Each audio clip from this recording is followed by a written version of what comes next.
Always interview at least 3 realtors when you are buying or selling a home. Now, why in the heck would I say that when I'm a realtor and I should just say, hey, pick me, I'd love to help you? Well, let's just be honest. I want to be honest from the start with you guys. Getting your real estate license, it's a very low barrier to entry business. Anyone can go online and get the real estate license in a few months. Hondros, for example, has a program in Ohio for a few $1,000s, and anyone can be a realtor. Poof, you have your real estate license. So this is the reason why I say to interview at least 3 realtors, because a lot of them do not have any differentiation or any value proposition that they can explain to you that makes them different than other realtors. So I don't want to be, I don't want to rattle the cage or talk down about anybody, but a lot of realtors, all they provide are pictures and paperwork. Now, when you're interviewing these 3, at least 3, I would say, explain to me how you are different exactly. Now, they may say, oh, I post all my marketing and my listings on social media. Everybody does that, okay? Everyone posts their stuff on Facebook, Instagram, YouTube in order to get it out there because everyone is on social media nowadays, and it's the proper way to market a home. So that's not a differentiating factor. When I got my license in 2016, I got my license originally in order to buy my own rental property. So I went to Ohio State for engineering, got out of school in 2010, had an engineering job for many years, and I went into real estate in order, like I said, to buy rental property for myself. And then I started helping friends and family, and then I realized, wow, most of these realtors out here aren't exactly providing a service to anybody or providing any value that actually saves them real time and real money. So I started helping friends and family. I went then and got my home inspector's license in Ohio. Being that I had an engineering background already, it was a good step for me to go in, a good step for me to take. So I got my home inspector's license. I am one of 52 in the state of Ohio to have my realtor's license and my home inspection license. Now, to give you a little context there are over 42,000 realtors in Ohio. 42,000. It's a lot of realtors because it's such a low barrier to entry business.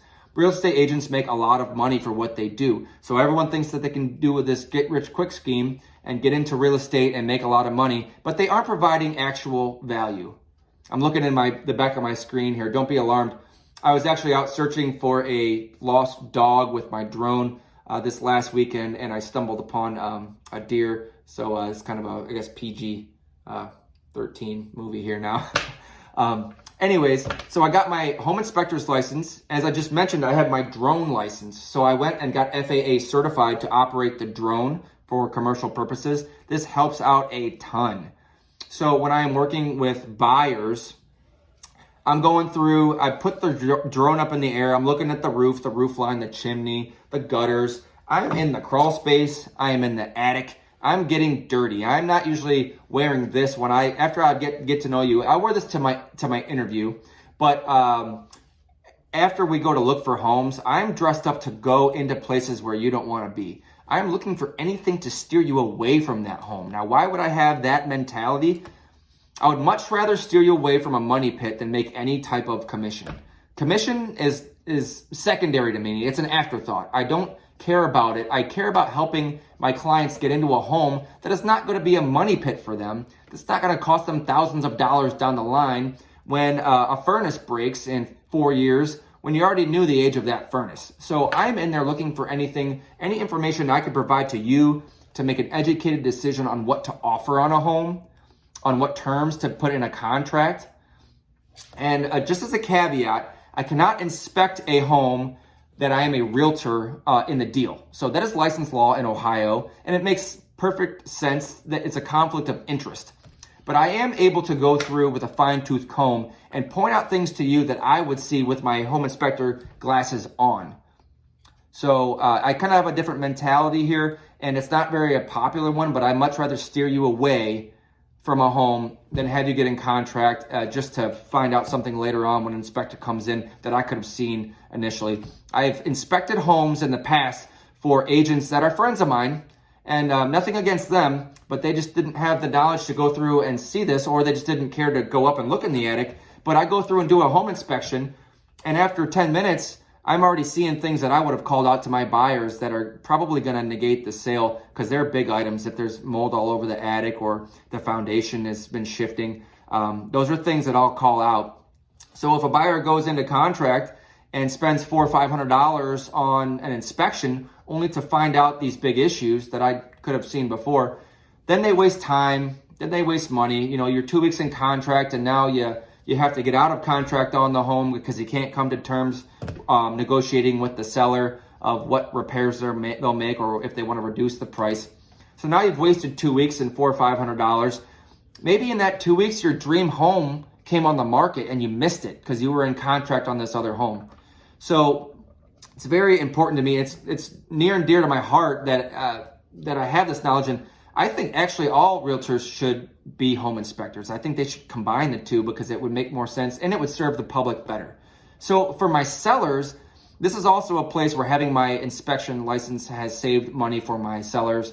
I'm able to go through and audit inspection reports and make sure the findings are correct and they're not erroneous or bogus.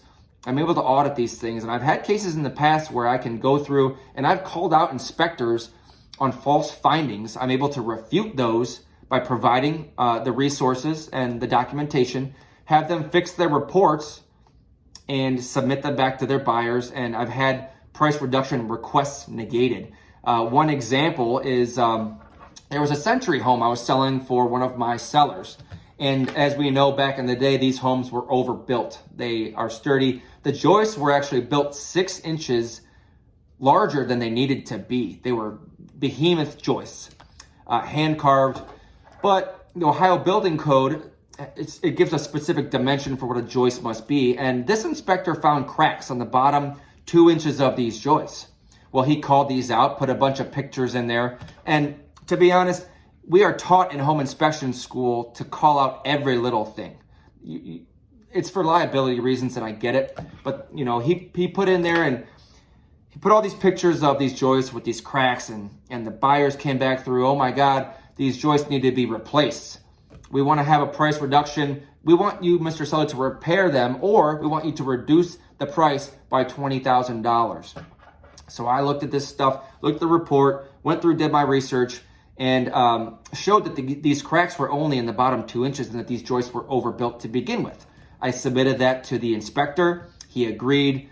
He amended his report, sent it to the sellers, and they had no grounds, no leg to stand on anymore for this price reduction request. They still wanted the home. They eliminated the request, saved my sellers $20,000. That's just one example of a case where I saved some money for my clients. So when you are interviewing a realtor, these things are all important. Ask what the value proposition is, and I will have no problem telling you what my value proposition is. That's kind of the reason I made this video, because I kind of kept repeating myself, and I just wanted to put this out there. That way, if you're thinking about selling your home or you're thinking about buying and you're looking for a realtor and you want to have somebody that's trustworthy, that's not just thinking about the commission, then I would be happy to interview with you. Don't just pick me, interview me, but I would be happy to interview with you. The commission, I am very in line with what commissions are for sellers. I am with Keller Williams. We are a full service brokerage. So we provide all of the items that you would get with a full service brokerage, showing service, all of the paperwork, the E&O insurance, all that good stuff. But the last 5 homes that I sold that I interviewed on, they actually told me that I was the cheapest one, which doesn't really make sense. Everything's negotiable when it comes to commissions. So if you have a seller's agent coming in there to try to sell your home, make sure you're getting a good price. Make sure you're interviewing a few different agents, and not only the commission, even if I am a little bit higher in commission on the first end, which I usually am not, I'm able to provide that value on the back end that might save you a lot more money in the long run. So a lot of things to consider there when it comes to picking an agent. But I think you really need to pick an agent that has your interests, your best interests at hand, versus just trying to make a quick buck. So anyways, that's a video I just wanted to put out there for you guys. If there's anything that I can do for you, any questions I can answer, please don't feel bad. Even if you're not my client, leave a comment on this video. Shoot me a message on Facebook, on YouTube. Give me a call. Give me a text. I'd be happy to answer any questions that you have, even if you're not my client. And I also do a lot of drone work. So if you like that type of thing, if you're watching this on YouTube, my other drone videos would be up here or on the side. If you're watching this on Facebook, then I also post a lot of my drone work up there too. In this case here, I actually just happened to have a video planned. You kind of probably were watching it as I was talking, but it's just pictures of a field. Now, why do I have these pictures of these woods and these fields? A lot of times I try to help out in the community. I try to help my neighbors and my friends out there. So I am tagged a lot in posts where people are missing their dogs. Having a drone is a great tool for real estate, but it also helps in other ways.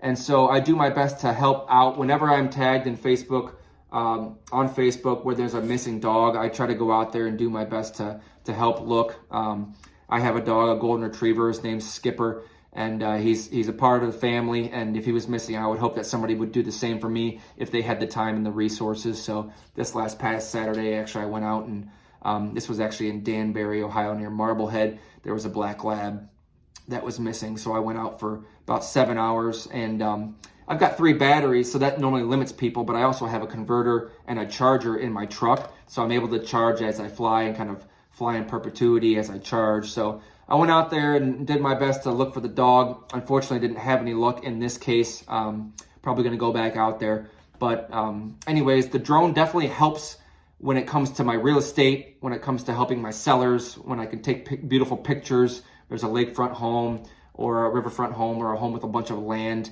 I'm in there I'm out there taking pictures to post on the MLS, videos for social media. Like I said, with my buyers, I'm putting the drone up in the air, looking for things that would cause concern. And so I just want to give you guys all the information that you need in order to make an educated decision and as a seller, save as much money as possible, put as much money in your pocket. That is my job as your realtor, as your selling realtor, to put as much money in your pocket as possible. If I am your buyer's agent, if I am working with you, it is my job to call out items that would cost you money and to negotiate those items down in order to get you the best price. So that is my pact to you. That is my promise. And if I can interview with you guys, I would be more than happy to. And hope you guys have a good day, and I hope you found this video valuable. Even if you're not interviewing me, if you're somewhere else in a region that I do not serve, interview at least 3. Hope you guys have a good one. Talk to you soon. Bye.